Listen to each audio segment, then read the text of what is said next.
Magandang hapon po sa inyong lahat. At ito na po yung final day na pinakahihintay ko po dahil nag-trial po ako ng NFT insulator foam. Kung titingnan nyo po yung last na video ko, ito pa lang po yung kasunod nun. Bakit po inabot ng 40 days o 45 days bago masundan yung video? Kasi po, hinintay ko po na matapos na lumaki. Hinintay ko po na umabot ng 45 days yung tanim natin, ayan, bago ko ho ipakita yung video. Tingnan niyo po.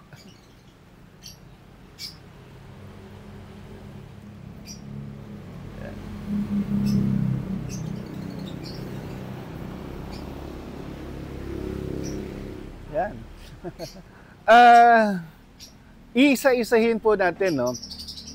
Una po ay nag-sterilize tayo gamit ang hydrogen peroxide.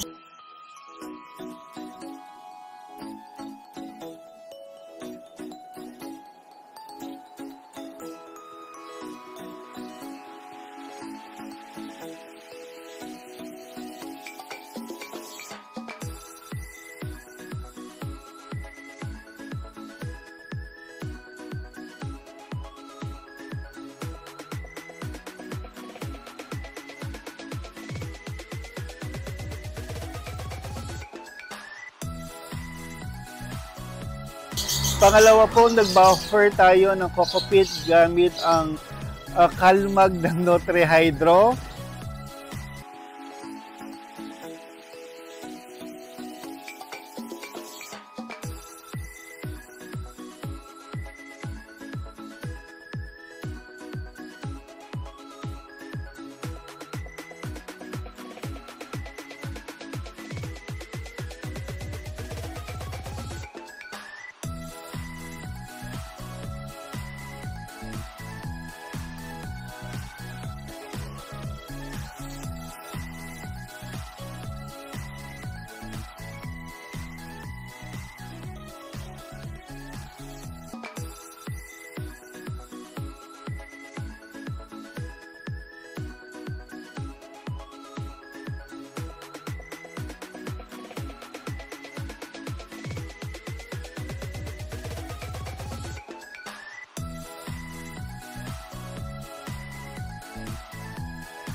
Then after 8 days po, ito na yung kanyang resulta.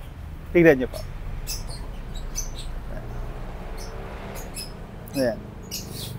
Ito na po yung after 8 days ng pagkakapula natin, ita-transfer natin yan sa bagong system na yung gamit yung insulator, NFT insulator, no? Nagaling kila Engineer Elarmo. So ito yung 8 days na, ita-transfer na natin sa bagong sistema. Tingnan po natin kung after po ng 40 to 45 days ay maganda ang magiging tubo gamit ang insulator foam. At sinubukan ko nga palang itry ang Nutrihydro Shake formula. Ayan. Nutrihydro Shake formula, sabi ni Ma'am Chari, itry ko daw at mas convenient daw gamitin kaysa dun sa powder. Tinitimbang, nilulusaw, tapos gagawa pa ako ng concentrate. Ito po kasing shake formula, lalagyan ko lang siya ng tubig ng hanggang dito, magiging 4 liters na siya. Hanggang dito lang po ilalagay yung tubig, hindi po 4 liters na tubig. hanggang dito tubig, magiging 4 liters na siya. At titingnan ko kung as effective ito gamit ng powder na CFF formula.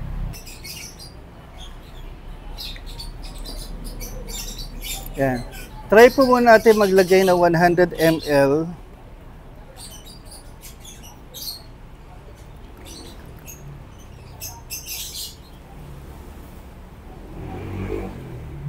Ayan.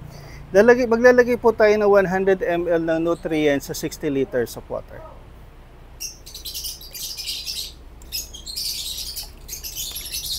At syempre, maglalagay din tayo ng 100 ml.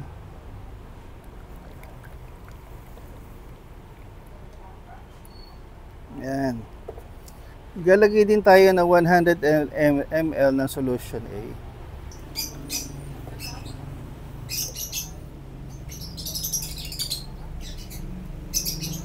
Ang gamit nga po pala natin ay 35 watts na water pump. Kung nakikita nyo.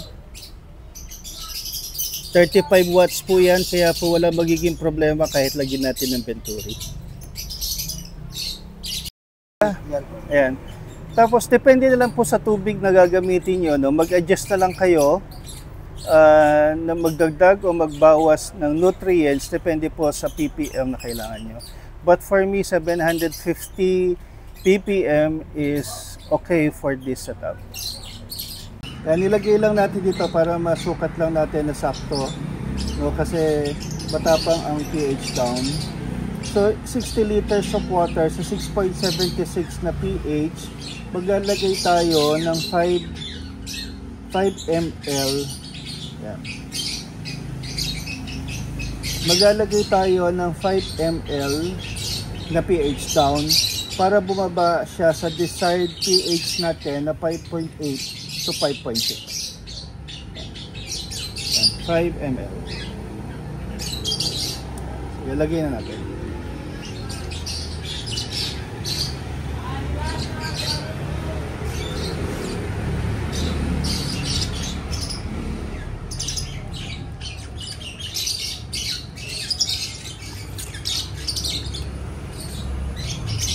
Nilagyan natin yung 5 ml na pH down, then haluin natin, then let's check kung ano magiging pH. Ayan. Haluin lang and then let's settle muna yung pH doon sa water before natin sukatin ulit. So itatry na po natin paandarin yung setup. Kung makikita nyo pala no, may hose, yung purpose ng hose na to para sa air na panggalingan ng supply ng air for the Venturi.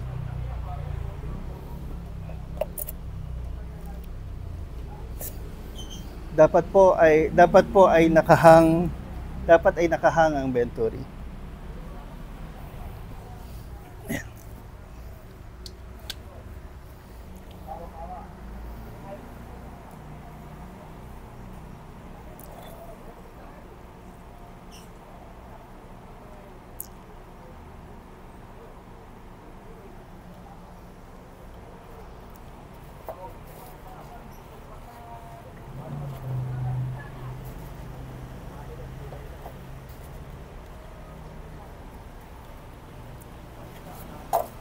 Yan, makikita nyo na.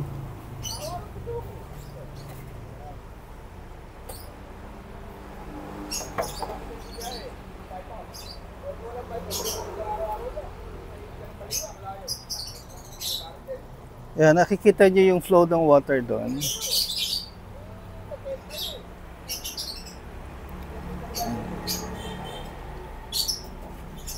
Yan, ito kinaman ng insulator foam kasi madali siyang tanggalin, madaling linisin. Yan yun. Nache-check nyo rin yung flow ng water kung nakagitna ba o hindi.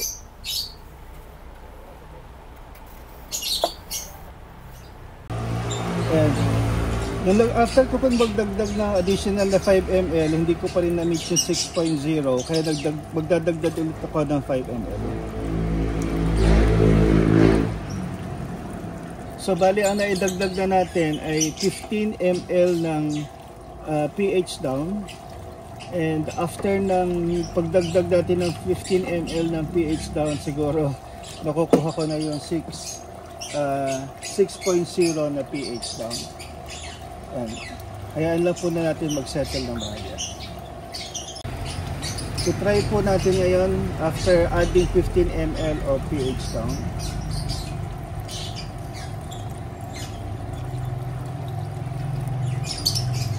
Ayan. Nakikita niyo po. After adding 15 ml of pH down, naging 6.01 na ang kanyang pH. So okay na po yan. From 6.76 pH to 6.01 sa 60 liters of water, nagdagdag ako ng 15 ml na pH down.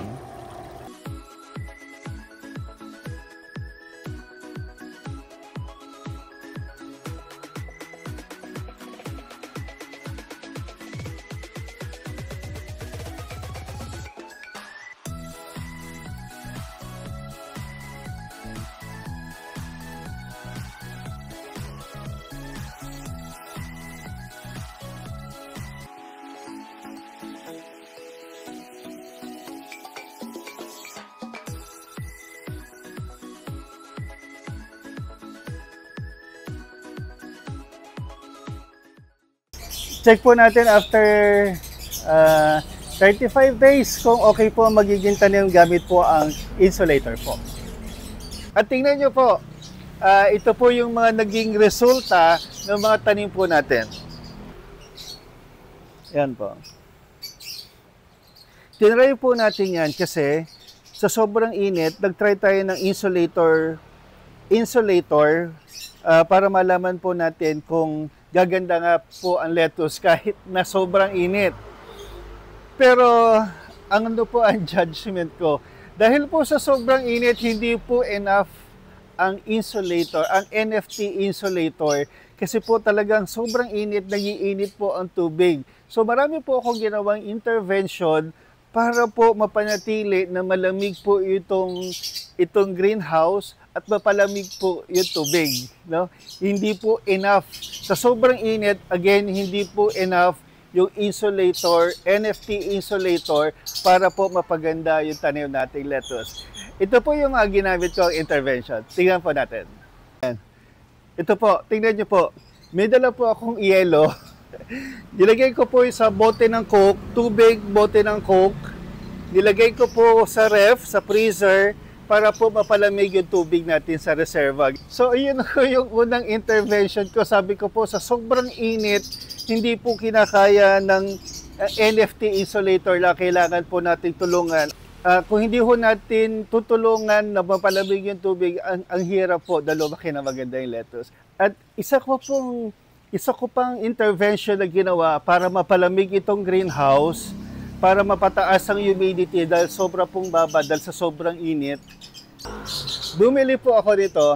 Ito po ay dual purpose na. Siya ay fogger kasi very fine mist po ang nilalabas niya at parang fog na rin po. Isang purpose po nito ay hindi lang pang palamig ng temperature, papataas ng humidity, kundi pang disinfect na rin po ng ating surroundings. Kung lalagyan lang natin ito ng hydrogen peroxide, pwede na po natin gamitin.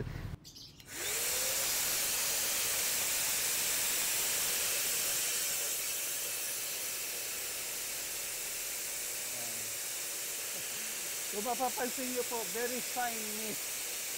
Very fine. Parang fog na lang po yung lumalabas.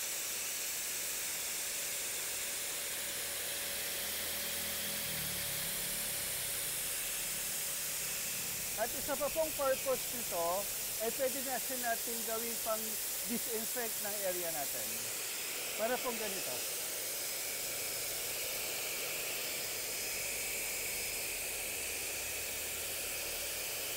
Ito pong fogging machine na to ay 5 liters ang laman. Pwede nyo siyang haluan ng kahit anong pang-sterilize, pang-disinfect na gusto nyo. Pwede nyo siyang haluan ng hydrogen peroxide para po ma-disinfect yung area. Ayan. Kaya dual purpose po ito, pagpababa ng temperature, papataas ng humidity at pang-disinfect na area. Parang 3,700 bili ko po dito, pero nasa sa inyo po yon. Ayan. Nasa sa inyo po yun kung gusto nyo bumili ng ganito. Ang sinasabi ko lang po, para po kasi sa sobrang init, para lang po ma-neutralize ko yung sobrang init, gumamit po ako nito para mapalamig yung aking greenhouse. Ito po, tingnan po natin.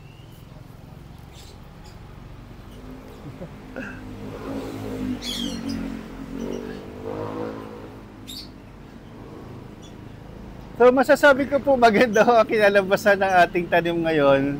Actually mas maganda po sa mga nauna kong tanim dahil nga po siguro ang dami kong binago sa aking pagtatanim ngayon. Dati na po ako nag-sterilize gamit ang hydrogen peroxide. Nagbabuffer din po ako ng coco peat pero ginagamit ko before ay calcium nitrate. Ngayon po ang sinubukan ko yung Calmag ng Nutrihydro. At ang ginamit ko po ay yung shake din ng Nutrihydro, tinry ko lang din po. At masasabi ko po na okay naman po yung aking mga ginawang eksperimento gamit ang insulator foam at gamit po yung mga intervention kong ginawa katulad ng paglalagay ng yelo sa tubig at paggamit ng fogging machine. So ito po yung kanyang resulta.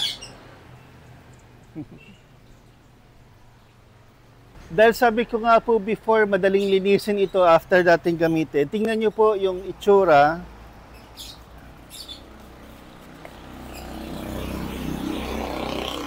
Yan. Yan, tingnan nyo po yung itsura. Yan.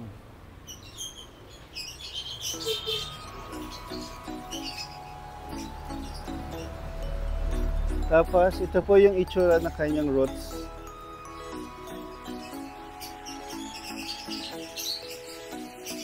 So, ang masasabi ko po successful naman po yung pagtatanim natin, yung pag-experimento natin galit ang NFT insulator foam.